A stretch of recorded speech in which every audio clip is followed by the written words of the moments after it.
Good afternoon, Trump's family. Welcome back to my channel. Have a good day and God bless you. Let's get into the news. On his Twitter profile, Matt Gaetz has written the following: McCarthy is losing it. He texted one of my colleagues who didn't vote for him. I am ready to fund an endless war. I'm assuming this is in addition to what's taking place in Europe. Now, what does McCarthy mean by this? Well, Donald Trump received one vote today. Okay. Donald Trump is now in the running in the mix for Speaker of the House. You can say, well, that's ridiculous. It'll never happen. There's 0% chance. There's not a 0% chance. There could be a 1 or 2% chance, not zero. So I do agree with people that it's it's highly unlikely, but anything's possible now because he's lost 11 straight times. House Speaker House votes to adjourn after McCarthy falls short 11th time. This, ladies and gentlemen, is now getting to a point where they could recruit Donald Trump, or they could recruit somebody like Steve Scalise, or maybe even Jim Jordan. Byron Donalds already has the support. He could overtake McCarthy. Lots of people could overtake McCarthy. And when you have Matt Gaetz stating McCarthy is losing it, he texted one of my colleagues who didn't vote for him, I'm ready to fund an endless. What does that mean? Okay. McCarthy has already given up and conceded pretty much everything they've wanted, but they want they want some more. They have some more demands.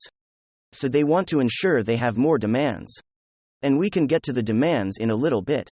But this is the type of message from McCarthy that makes people say no, not giving in those 20 Republicans. Chip Roy was fantastic. On the House floor. Okay. Matt Gaetz was fantastic. He nominated Donald Trump today, and so that's pretty good. And I said, look, Matt Gaetz has been talking about nominating Trump, he's going to do it. There is a chance, ladies and gentlemen, that Donald Trump could become Speaker of the House. It's maybe a 1 or 2 or 3 or 4% chance it goes up every day. McCarthy doesn't hit that threshold of 218. He needs 218 Republicans. He's not going to get that anytime soon by waging a battle. So if McCarthy thinks that he can fund an endless battle against Gaetz and Chip Roy and the Republicans who aren't voting for him, there's no way to 18 Democrats will not help, which actually, it's hilarious because it would benefit them. They could prevent an impeachment if they did help McCarthy, but they don't trust them. Or they can't imagine. See, the thing is, Democrats demand absolute obedience and allegiance. And they vote in unison, in lockstep. They walk all the time. So they can that the paradigm that they see the world from is us versus them. They cannot ever help them McCarthy get to 18, even if it benefited them, it would benefit them. Because McCarthy at this point, I think, has given up and conceded a great deal. But he's scorned now. This is his life's mission, to become Speaker of the House. He feels he's given his life to the Republican Party. And next news, Jordan Peterson says Canada's Prime Minister Justin Trudeau is trying to ruin his medical career and force him into re-education camp programs. President Zelensky says Ukraine will join the World Economic Forum with Klaus Schwab and begin taking money for investments from Larry Fink at BlackRock. Biden makes big changes to the U.S. Border Patrol Protocol. And Kevin McCarthy fails to become Speaker of the House yet again. Biden has spoken directly with the parents of Damar Hamlin, the NFL player who went into cardiac arrest during the Monday Night Football game. While it's unknown exactly how the conversation went, President Biden stated that he thinks it's important to acknowledge that football is dangerous. While this situation is tragic, supporters of Mr. Hamlin have raised $7 million for his charity, which gives money and toys to underprivileged children. Now, it's still not known what would have caused this young athlete in peak shape to have cardiac arrest, since he's never had heart issues before, but some are saying it was the way his heart was hit at exactly the right time, with a 1 in 200 million chance that happened. Also, just days ago, football star Uche Nwaneri, died suddenly at home from a heart attack. He was only 38 years old and also in peak health with no prior heart issues. He was very pro-vaccine and, in fact, said that unvaccinated people should be forced to go to jail. But again, it's not known why these young athletes are suddenly dying at such an alarming rate. President Donald Trump's endorsement of Kevin McCarthy has not been enough to carry him over the line as the Speaker of the House. In fact, only one Republican has flipped back. So it was 19 out of 20 that voted, and now one has flipped back to vote in favor of Kevin McCarthy. This seems to be proof that the Republican Party is more divided than people realize. And so it's making it very difficult for McCarthy to get the necessary votes. Now, McCarthy is being seen by these 19 or 20 representatives as not being conservative enough in Republican values in order to be considered the leader of the Republican Party in the House. You know, the division is getting out of hand when Republicans have the House majority, but can't seem to come together to elect a Speaker of the House.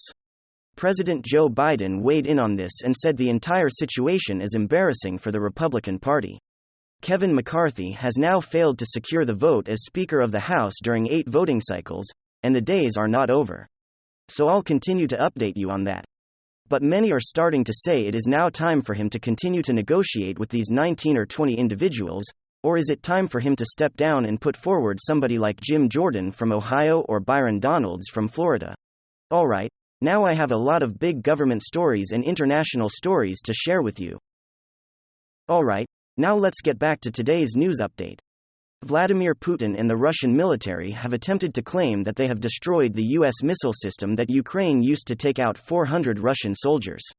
However, our national security spokesman John Kirby at the Pentagon stated he has no information to confirm Vladimir Putin's claims. Kirby has accused Russia of trying to include the United States in Ukraine. Russia war, he stated. Mr. Putin can claim all he wants that this is some sort of fight against the West. It's existential for his security. It's the US versus Russia. It's NATO versus Russia. We all know that's a bunch of BS. But who is right? Is the US right that this is a war between Ukraine and Russia and that the United States and NATO just happen to be aiding them from the outside? Or is Putin right? And this is a war between the West and Russia, and Ukraine is the unfortunate pawn caught in the middle. Let me know your thoughts in the comments section below. Now speaking of Vladimir Putin, he has just sent his most powerful warship on a mission to the Atlantic Ocean. The ship is decked out with hypersonic missiles, and commentators are warning that this is Russia's way of telling NATO nations to back off. This could be a scare tactic, or Vladimir Putin could be positioning ships with top military weapons to defend against the United Kingdom, Western Europe, or even the United States herself. Ukraine President Volodymyr Zelensky has announced he believes it's time for the country of Ukraine to join the World Economic Forum or WEF. You know, these unelected billionaires in Switzerland that seek to control government leaders' global policies, remove car ownership, have us get rid of all animals, and eat bugs? You know these guys. Zelensky has announced that he will be working with the World Economic Forum in 2023. Also, Zelensky announced he will be working with Larry Fink, the CEO of BlackRock, on how to get Americans and the world to invest in rebuilding Ukraine after he wins the war against Vladimir Putin. Now BlackRock is the largest asset manager in the world, managing over $10 trillion. And likely the company that secretly runs the United States because of their power and influence. So now we have Ukraine getting into bed with the World Economic Forum through Klaus Schwab and getting into bed with BlackRock through Larry Fink. I mean, I don't know what's really going on behind the scenes, but I'll continue to update you as these relationships blossom. But there's a lot of speculation about what's going on, and this is a big story in the news. Professor and world-famous philosopher and author Jordan Peterson says he is being secretly attacked by the corrupt leader of Canada, Prime Minister Justin Trudeau.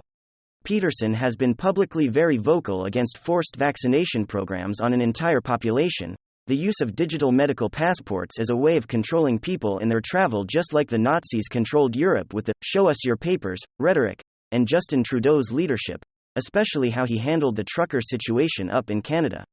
Peterson now says the government is threatening to take away his medical license and put him through re-education camp in order to learn how to be a better Canadian citizen and use correct language approved by the Canadian government. Dr. Peterson is furious about the high level of government control and says it's proof Justin Trudeau is ruling and governing Canada like a tyrant. Peterson may seek asylum in the United States if his family life and career continue to be threatened by the Canadian government and Prime Minister Justin Trudeau. But what do you think?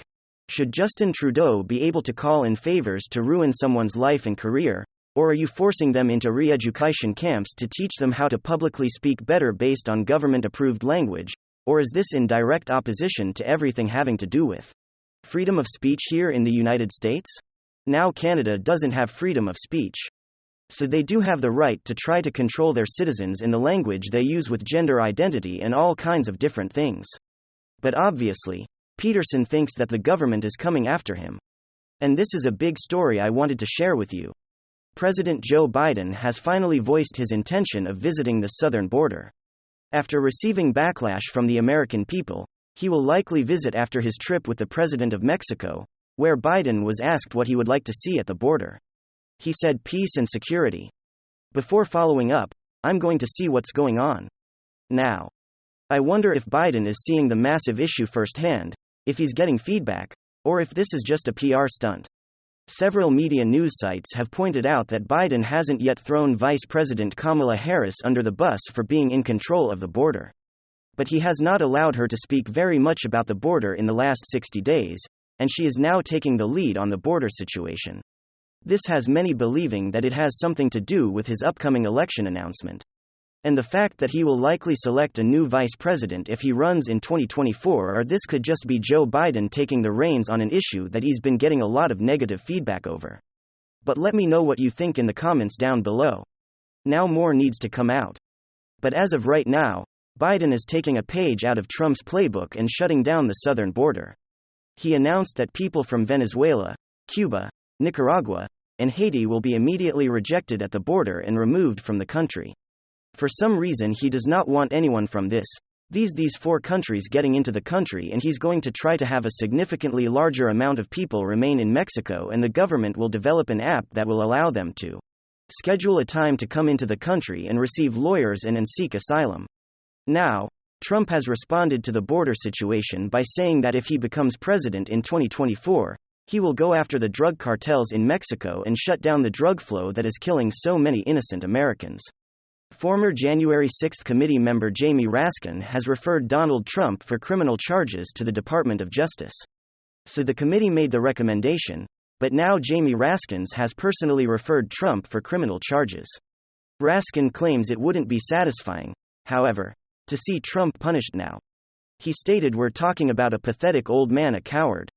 And so even if he were to get his comeuppance in court finally, in his late 70s or 80s, what would it really mean? What we need to do is figure out how to stop all of Donald Trump's and the future's horrific movements and forces that he's unleashed against us as a democracy." So this could be one final push for the Department of Justice to criminally charge and jail Trump, or this could be optics while admitting the January 6 committee isn't going to get Trump jailed for life as they had hoped. But let me know your thoughts down below. So he's made this criminal referral, but he says it's going to bring him no joy and that Trump's a pathetic loser who doesn't actually want him to go to jail. So what do you think is really going on here? Thank you very much. WWG1WGA. Give me your thoughts below and hit subscribe. See you again.